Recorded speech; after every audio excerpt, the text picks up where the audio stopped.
Good morning, buenos dias, whoever you are, wherever you are from, whatever your theology, whoever you love, you are welcome here.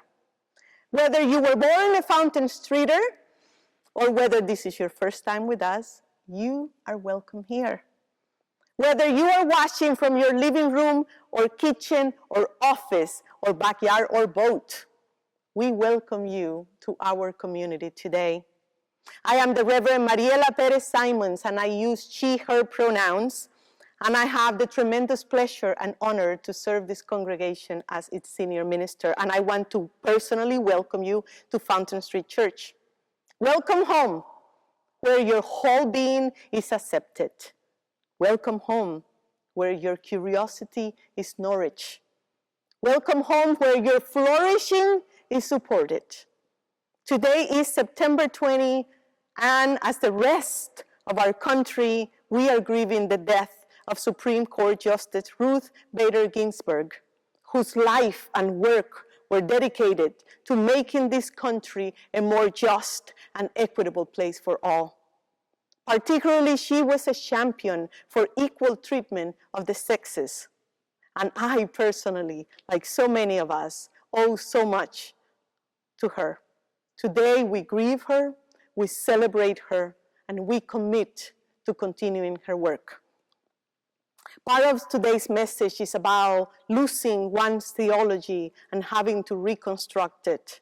And so I welcome our guest lead singer today, Amy Love, who has written a song just about that. Again, welcome to Fountain Street Church. Bienvenidos a la Iglesia Fountain Street.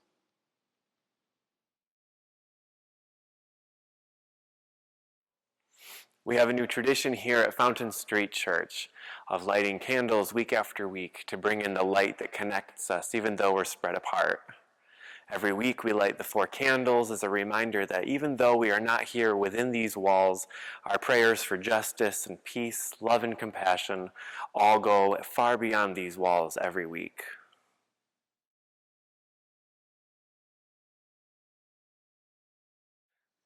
This morning we welcome Jonathan Shotwell, who also happens to be my husband, into the life of Fountain Street Church as a new member. Last week, as we saw with the Pérez-Simons family, we add sand to the vase as a way of marking the formal welcome into membership here. And so this week, we welcome Jonathan into the life of Fountain Street Church. Following the pouring of the sand, Jonathan signs the guest book, as many before him have. As he does so, join me in welcoming Jonathan into the full membership of Fountain Street Church. 4.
many of us, it goes like this.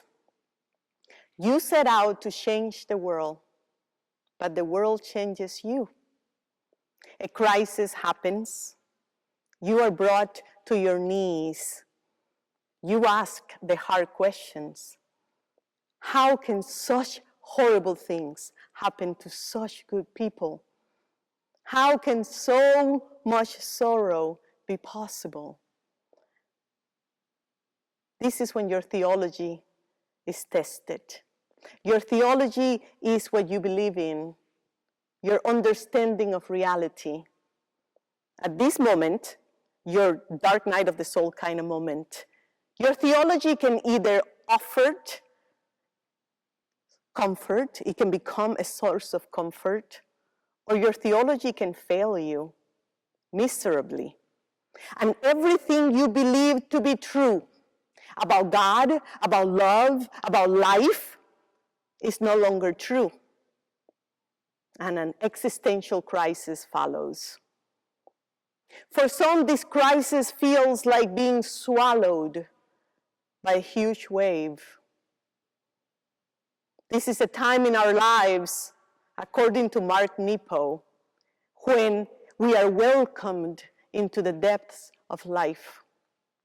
When we are welcomed into the depths of life. This is a universal story of sorts. It happens to so many of us. And it often happens around midlife, a time when the youthful idealism leaves us and we get to develop a new, more mature theology. A theology that has been tested by fire. A theology born out of that fire. A fireproof theology. Or at least for a while, because like life, our theology is always changing, always evolving. I'm going to stop here for a minute to do a quiz to see how much you remember from our history. This game is called Who Said It? Or Name the Reverend. It includes quotes from previous senior ministers of Fountain Street Church. Are you ready? All right. Here's the first one. Who said it? My religion is to seek the truth in life. My religion is to seek the truth in life. Who said it? That was the Reverend David Rankin. Here's the second one. Thinking anew is what religious liberals have to offer. Thinking anew is what religious liberals have to offer. Who said that? What was the name of that reverend? That was my colleague, the Reverend Fred Wooden. And here is my favorite. The best thing about a theology is ... It will change. The best thing about a theology is it will change. Who said it? That was Milton McGurl. And I agree. Our theology is constantly changing as our brain changes. Your theology matters. What you believe in can get you through the toughest times in your life. It can help you to get out of bed in the morning. So I honor your theology. I bow to it. Oftentimes, theology is considered good news. Something so enlightening, something so radical, something so life-changing that you can't help but to tell the whole world about it. Some of the largest religions today are so popular, in fact, because we human beings, in the history of human beings, didn't want to hear some good news, right? Whether it was 2,000 years ago or 20 years ago, we human beings are going through life day in and day out, the grind of the everyday, you know? And someone comes to town and says, you all, come here, come here. I've got some great news, like the best news ever. And people will gather around and listen with the hope that this good news would in fact transform our lives for the better. We want to hear promises of good news, such as the Buddha's promises. Nothing is permanent, beloved. The Buddha would say, nothing is permanent. Suffering is optional. Or the good news that Jesus and his disciples spread. You are loved. You are loved. And the kingdom of heaven is here. So what is the good news of your theology? What will you go from town to town telling people about? What's the good news I bring? What's the good news of my theology? You really want to know? Because I cannot wait to tell you. I was born to tell you. I have been called an evangelist, and not for the traditional reasons, but because I can't keep good news to myself. In fact, over the next several weeks, my messages are focusing on some of the theological good news that came out of my dark night of the soul. That time in my life, as Mark Nepo beautifully and kindly puts it, that time in my life when I was welcomed into the depths of life, it started right before seminary. And seminary only made it worse because seminary cracks people open. It forces us to reconstruct our theologies. For me, also working as a chaplain at a hospital, working in the desert at the border, dropping off water for migrants, and working with ICE detainees in detention centers, all of that tested my theology, and my theology did not pass the test. Because that theology couldn't explain, it couldn't make sense of all the pain, all the suffering, all the injustices, all the gut-wrenching inequities that seminary exposed me to. But something constructive did come out of that time, as it often happens. And I'll be drawing on some of those sources over the next few weeks. We'll be covering subjects such as the creativity of the cosmos, the generosity of life, and the gospel of neuroplasticity, which is the main subject today. Because, wow, your brain is amazing. By the end of this sermon, your brain will not be the same. And not because my sermon will be so mind-blowing, but because of neuroplasticity. Because every word you hear, every image you see, every wine you taste, every song you sing, every dream you dream, everything you experience changes your brain. And that is good news. That's excellent news. It means that we have the power to change our brains. It means that we have more power than we ever thought possible, because we can have an input on the health of the brain. And the state of our brain determines the state of our consciousness and the quality of our life. But let's begin at the beginning with a very, very basic lesson on neuroplasticity. When a tiny sea turtle is born, they have imprinted in their brains almost all the information they need to survive on their own. Their brain knows that it's time to leave the beach, and they know how to make their way to the ocean. And not only do they know how to swim already, but they also know where to swim to. Remarkable. But a human baby, not so much. We are pretty helpless at birth. Our brains have much to learn still, and so we depend on others to teach us. And what we learn at this young age will literally shape our brains because of neuroplasticity. Neuroplasticity, which is the brain's ability to transform itself depending on the information we put in it. In the brain, it's all about connections and pathways. We have 100 billion neurons or brain cells, and each neuron has thousands of connections to other neurons. One of the authorities in the field of neuroplasticity, Dr. Norman Deutsch, author of The Brain That Changes Itself, uses a snow metaphor to explain this subject. So imagine that you are going sledding early one morning after an overnight snowstorm. On the ground is the most perfect, gorgeous, soft, white snow. Imagine this is the human brain. Every time you learn or experience something new, it is like going down the hill, and you make a new path where there was no path, connecting the top of the hill to the bottom of the hill. That is what neural pathways in the brain are like. They are literal pathways connecting every image and thought and memory to other feelings and ideas and memories. Training my dog Daisy has helped me understand this subject. Here's Daisy. She loves Reverend Christopher. When I first got Daisy and I would call to her, her brain couldn't understand what I wanted her to do. So I began to whistle today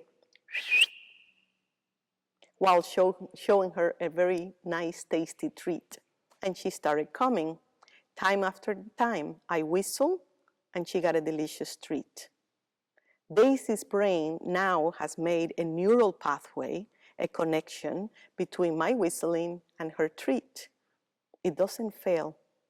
Her brain understands that every time this happens, she gets a treat. That's a connection. There is now a neural pathway in her brain, a strong one and a deep one, because we've been doing it for 3 years consistently. So the good news of neuroplasticity is that our brains are not hardwired as we once thought. The good news is that by controlling the input, what we put in, we can rewire our brains to our advantages for health, for positivity, for deeper spirituality, for longevity, for resiliency. We do this by selecting healthy inputs and creating healthy new habits, new neural pathways in the brain. Here's an image for you. New thoughts and skills, every time you start something new, this carves out a new pathway on the brain where there was none, all right? The repetition of that strengthens these pathways, which forms new habits that then become automatic, like second nature.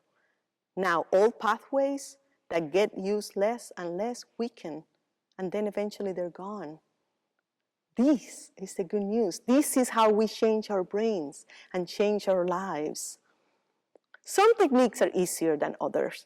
For example, what Buddhism and Hinduism have been telling us for millennia, and what is now well documented by science, is how through meditation and mindfulness we can rewire the brain for peace and contentment.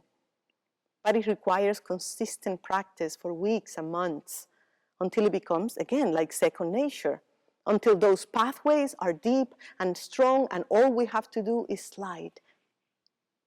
Neuroplasticity brings many good news to the field of theology, which is this art of creating meaning from our daily lives.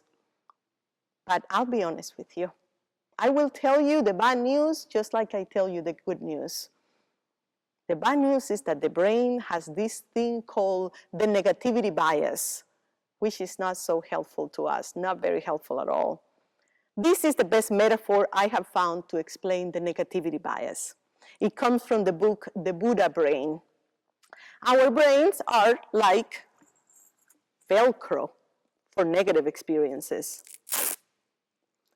And they are like a non-stick pan for positive experiences. So in order for something positive to stick to your brain, you have to do it over and over and over again. But a negative experience, forget it. Your brain clings to it. It attaches itself, leaving a mark, an instant mark. This explains why even under not so stressful situations, our mind starts worrying about all the things that could go wrong. Or it focuses on the small issue rather than focusing on all the positive moments that occur throughout the day, all the blessings we have. You can get 20 compliments, but the one that sticks with you is the one that wasn't so pleasant. That is the negativity bias. Some researchers estimate that it can take 5 to 10 positive experiences to balance out one negative. It can take 5 to 10 positive experiences to balance out that negative experience of equal magnitude. Because of this bias, this negativity bias is so strong in the brain, it's essential that we take in the positive experiences throughout the day to balance out the not so pleasant ones, to convince the brain that there is actually more good than bad in our lives. Mindfulness is particularly helpful for that. Another not so great news is that our brains, being so moldable, are easily influenced from society to the media to our parents. They are constantly putting things in our brains. Think about racism, for instance. Racism, the belief that there is something wrong or inferior or dangerous about darker skin tones. That is totally something made up. These are ideas they put in our heads. It is not based on facts. Yet the images we grow up with, the messages we received, the stories we hear from our families, the history we learn in some textbooks, everything shapes that brain and creates strong neural pathways, especially at a young age. But again, the good news is that the same tool that was used for the negative can be used to reverse it. For instance, right now I am obsessed with Black is King, a visual feast of a movie written, directed, and produced by Beyoncé. The movie is a celebration of Black culture where she aims to, and I quote, shift the global perspective on the word Black and show that Black is regal and rich in history, in purpose, and in lineage, end of quote. I encourage you to check out the movie, or at least watch the trailer. It is so much better than this version I'm giving you because, you know, I can't possibly compete with Beyoncé. So check it out. This is especially important for children of color because one of the many heartbreaking things about racism is internalized racism. Because the same images and ideas that created white racists are being put into the mind of some children of color who grow up with internalized racism, which is the belief that there is something wrong or inferior or dangerous about you because of the darker complexion of your very own skin. I know that was my case for decades. The work of liberating ourselves from all these programmings is the work of liberation. And it's the work of anti-racism, and that is part of the work we'll be doing here, reversing those systems and those programmings. Because that's the good news. It is just a programming, and the programming can be changed. We have that much power. That's why movies such as The Black Panther and Black is King are so important, because they are changing the narrative. They are taking control of the input of images and ideas that are going into our brains. This is also why representation matters. Like you can see on this picture of President Obama and this young boy. You can see the pride on his face. The brain, a fascinating subject. The brain, says Dr. Daniel Amen, is the organ responsible for learning, for strategizing, for loving, for creating, and for behaving. As such, it is important to know about it. It is important to love it, and maybe even be a bit obsessed with it. I know I am obsessed with it. Most of us aren't thinking about the brain or the health of it, but our brains are worth nurturing. As Dr. Brand Cortright puts it, we have been underestimating the role of the brain in the process of living and consciousness and healing and growth. The state of our brain determines the state of our consciousness and the quality of our lives. I remember when I realized this. It was like an epiphany. Of course we must consider the brain on our journey towards wholeness, I told myself. Of course we should consider the brain in the process of becoming our fullest human self. Yes, that was an epiphany, and I remember feeling like my brain lit up when I made that connection. And I can just picture that happening in my brain, the burst of electrical activity, like twinkling stars in the night sky, when that connection was made. I'll end with this beautiful quote from Dr. Philippe Douillon, who says, "Every cell in our nervous system knows that the ability to evolve, the power to create, the beauty of life is about connection and disconnection. Our brain's ability to be plastic comes from our neurons connecting, disconnecting, increasing and decreasing the strength of each link at every moment.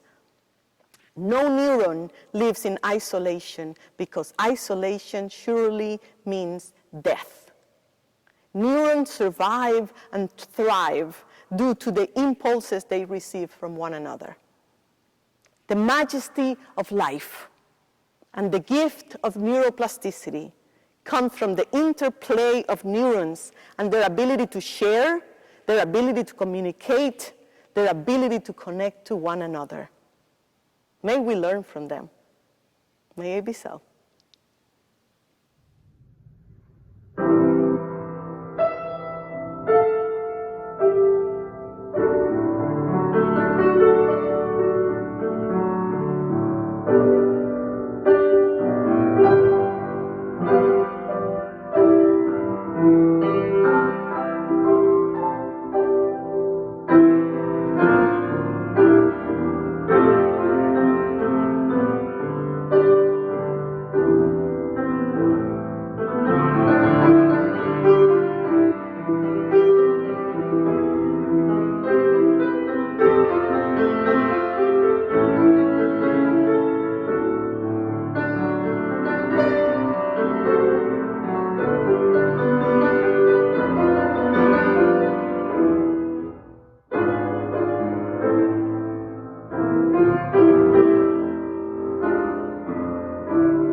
I love thinking this thought. It gives me comfort to think that the night sky just won a new start. Ruth Bader Ginsburg.